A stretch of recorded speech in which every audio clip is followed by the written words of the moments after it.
Welcome to the Ice Guys, presented by the Hockey Podcast Network for Friday, June 4th. Ian Cameron with you, ready to break down the Friday card. We should be joined by Alex B. Smith momentarily and Jimmy Murphy as well. We're looking forward to this Friday NHL card tonight. Two games on tap, pretty interesting matchups, of course. Montreal versus Winnipeg as the series resumes with Game 2 tonight, following after the fallout of the Mark Scheifele hit on Jake Evans. And of course, it was announced last night that Mark Scheifele has been given a 4-game suspension for that hit on Jake Evans in Game 1. So he will not be eligible to return in this series until Game 6. So this series is going to have to go at least 6 games if we're going to see Mark Scheifele in it once again later on. So that decision was made last night. I figured he'd get anywhere in the 2 to 3 to 4 game range. He got the higher end of that scale than I thought, but nevertheless, 4 games for Mark Scheifele, and he will be out for that period of time. So we'll talk about those 2 games. First of all, I do want to talk about last night, and especially those that joined us for the Betcast. We appreciate each and every one of you for joining us, whether you joined us on the stream as part of the show while the Betcast and while the games were going on, or you just tuned in and watched and followed along with us on YouTube. We appreciate it. The Betcasts have been a lot of fun. We've done 3 of them now so far here in the Stanley Cup playoffs. And we will definitely be looking toward doing one Betcast moving forward each week for the rest of the Stanley Cup playoffs. We might even try to do a couple a week once we get into the conference finals and the Stanley Cup finals in the late part of June and also into July. So looking forward to that for sure. Let's briefly look back at last night. We did give our thoughts on the games last night at the end of the Betcast. I won't go into too much detail, but Carolina, give them credit, bouncing back and winning in overtime 3-2. They had to have that game. They're back in the series at least a little bit, down 2-1. Full marks as well to Rod Brindamore for deciding, you know what, I'm going to change goalies. I'm going to go with the veteran here. Peter Mrazek last night to try to shake things up a little bit. Nedeljkovic, there was a goal in each of the first 2 games of this series where you probably could have said, you know, I really would have wanted him to make that save, and he wasn't able to do it. Peter Mrazek gave the Hurricanes everything they wanted and then some in terms of his play in net last night. He was really tracking the puck well. He was aggressive. He was outside the crease, really, really square to the shooter. His rebound control was very good. It was just a really solid effort, especially when you consider the guy hadn't played in a long time. So a big performance from Mrazek. And look, finally, some of the big guns stepped up for the Carolina Hurricanes, namely Sebastian Aho, who scored 2 goals last night in the victory, including the overtime winner for the Carolina Hurricanes. So Carolina back in that series. The Boston Bruins, they win in overtime over the New York Islanders. They probably deserved that victory overall. They were controlling the play for most of the way.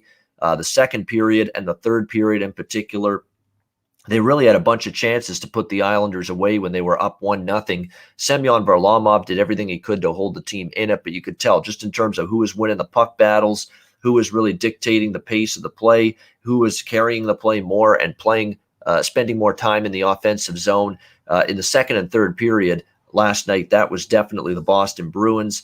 And Brad Marchand from a very, very sharp angle near the boards ends up wristing one far post on Semyon Varlamov. Despite the great game he had, I thought he just came over way too far to that near post and gave up way too much of the far side of the net in that overtime situation with Brad Marchand, and he made him pay for it. So Bruins with a huge overtime win.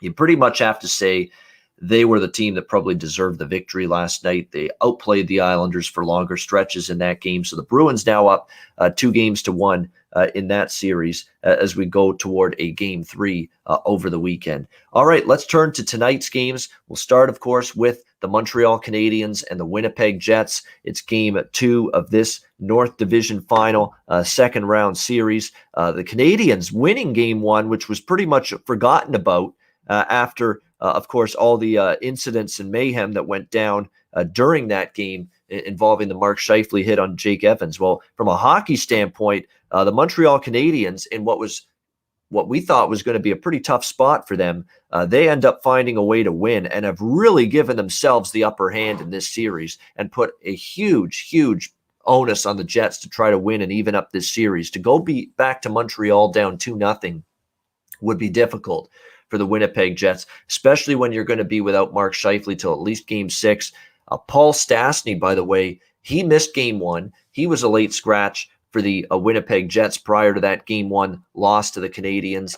And he took the morning skate this morning, but Ken Wiebe and some of these great Winnipeg Jets beat writers that I've been monitoring throughout the course of the day, he didn't stay on the ice very long in that morning skate for the Jets. So it makes me think his status to play tonight is probably doubtful that we're going to see Paul Stastny back tonight. So all of a sudden you take a big time hit at the top 6 forward group for this Jets team. How will Paul Maurice try to adjust to that? Remains to be seen. We've got pretty much even money in this game, both sides, -110, the total 5.5 shaded to the over. Guys, I don't do this very often, but as of right now, this game's a pass for me.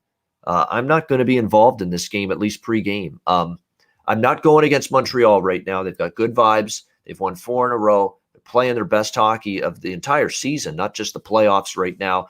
They have found ways to win each game. They've adopted a very, very good defensive-minded type of system. Carey Price in net, very solid throughout the last few games. And I like that they're getting balance in their lineup now. You're seeing a lot of reliance early in the season on Tyler Toffoli and Josh Anderson. You're not seeing that as much these days. You're seeing, Corey Perry and Eric Stahl and some of your veterans step up. Brendan Gallagher's gotten some offense going.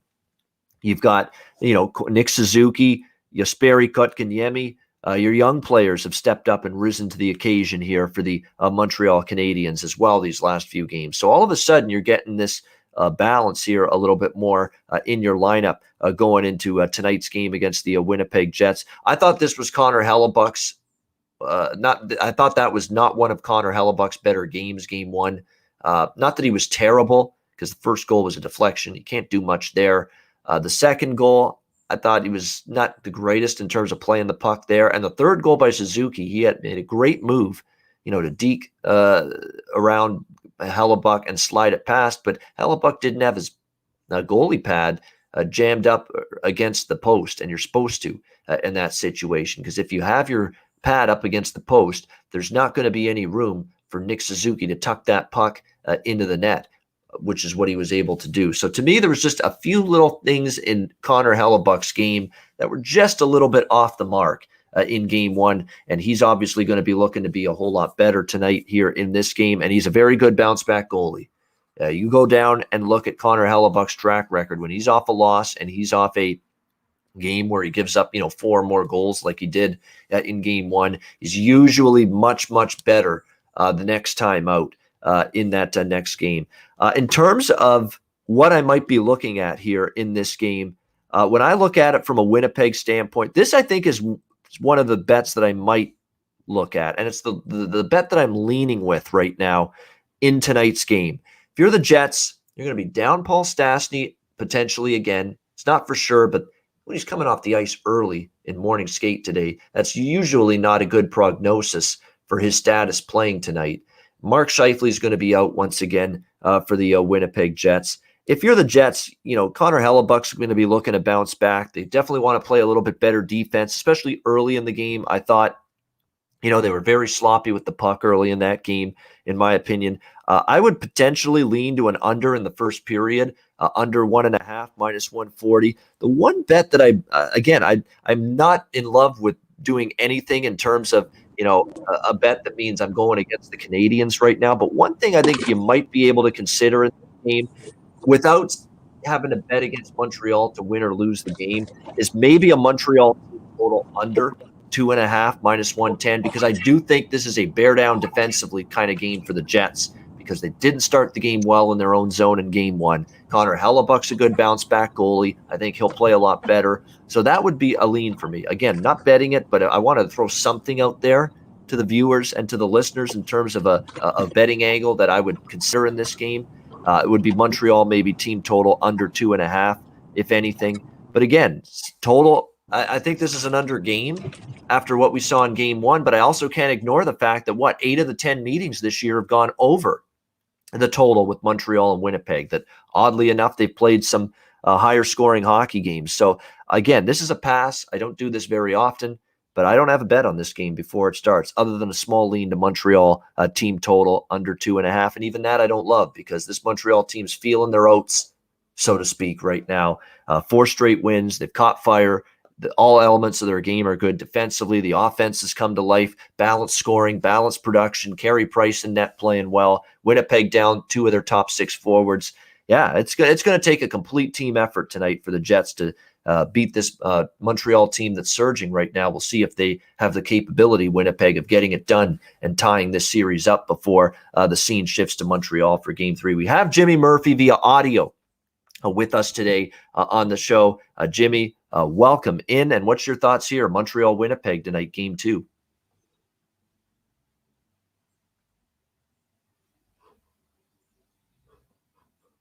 Let me see. Can we hear him? Is he there? Doesn't look like it. Looks like we had Jimmy. You got me? There we go. We got you. We got you. All right. So hey, I'm gonna get right to it here, because my sound, my audio is a little bad right now. I'm driving and the reception's a little bad. So I'll tell you right now, Jimmy Puckline on the Montreal Canadiens tonight. I think the Montreal Canadiens are going back to Montreal with a 2-0 series lead. Yeah, they got the momentum. There's no question about that, and they're feeling it right now. I've said this, and it's Montreal. It's tough to go against them, and I'm not doing it again. I thought, again, Winnipeg Game 1 was the spot for me to like the Jets, because I thought they could pounce on them, and that's not what happened. And now they're down Scheifele, and it could be without Stastny again tonight. So, I don't fault you for liking that. Montreal puck line here in this one, -1.5. You'll get that around +210. In some spots, really good price on that. Colorado and Vegas, Game 3 of that series. Obviously, this is just like with Carolina last night against Tampa Bay. Vegas has to win this game. They cannot go down 3-0 in this series. We've got Colorado and Vegas, pretty much even money here, -110 both sides, total 5.5, shaded to the under in this game. I like the over tonight, 5.5 at a plus price.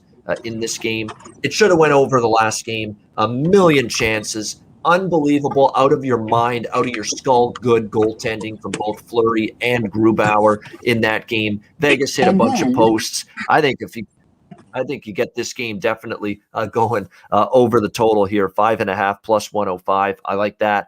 And look, I liked Colorado in the series before it started, and I still think they're going to win this series. And they might even win tonight. But I like Vegas early. I really do. In this first period, this is a Vegas spot, in my opinion, here for the Golden Knights early on in this game. In terms of the first period, there are a couple different ways you could go. You could go with the Vegas Golden Knights first period money line at around even money, -105, -110. What I'm going to do is I'm going to put half of my first period Vegas bet on the money line, -105. So if they are tied after the first period, that's a push. And I'm going to put half of that Vegas first period bet on the -0.5 goal Vegas at +220, and really go for that big score in the first period that maybe Vegas can have a lead after the first period, because they're down 0-2. They're going to feed off that T-Mobile Arena crowd. They should feel some level of confidence, even though they lost the game, that they really took it to Colorado in the second period and in the third period of Game 2 of this series. I just think you're going to get Vegas really, really, just realizing they've got to start strong. They've got to get the lead for a change. Colorado scored the first goal in both of those first 2 games. I think Alex said when he was with us on the Betcast last night that he kind of liked Vegas to score the first goal tonight in this game. I'm pretty sure Alex will be on that in some way. But I just think this is one of those games where for Vegas, you got to answer the bell early, get out to a good start, try to get the lead. I don't know if Vegas will win the game, because Colorado, I think, is going to probably get stronger as the game goes on. I like what we're seeing here with the first period with Vegas, though. That's a good spot situation. Vegas showed you that they could play with Colorado in Game 2 the other night, and I think they show up very, very strong in the first 20 minutes. Again, I like Colorado still in the series, and I've got them -1.5 games at even money to win this series in 6 games or fewer. So that is definitely in good shape as of right now. But I think this is a spot for at least early in the game for the Vegas Golden Knights back home at T-Mobile, down 2-0 in the series, to really play a strong opening period and really bring a concerted effort to the ice here early in the game after game 2, where I thought, again, they actually carried it to Colorado in game 2 in the last 2 periods. But the penalty in overtime, Mikko Rantanen scores with that power play, and the Avalanche win game 2, even though they played one of their worst games and were outplayed for the last 2 periods. So I like Vegas early. I'm going to do a half and half situation here with my bet on this one. Vegas, half of it on Vegas money line, first period, minus 105, just for the protection in case it's tied after the first period that I get a push on that. And half of it, I'm going to go for that big plus price, plus 220, Vegas minus a half goal in the first period tonight. And we'll see how that goes. I'm not on Vegas for the full game. Could they win tonight? Yeah, but I think the first period, I lean Vegas maybe a little bit for the full game, but I think the first period is definitely the way I prefer in this one. Jimmy, I believe he's back with us here. What do you like here? Colorado, Vegas, game 3 tonight.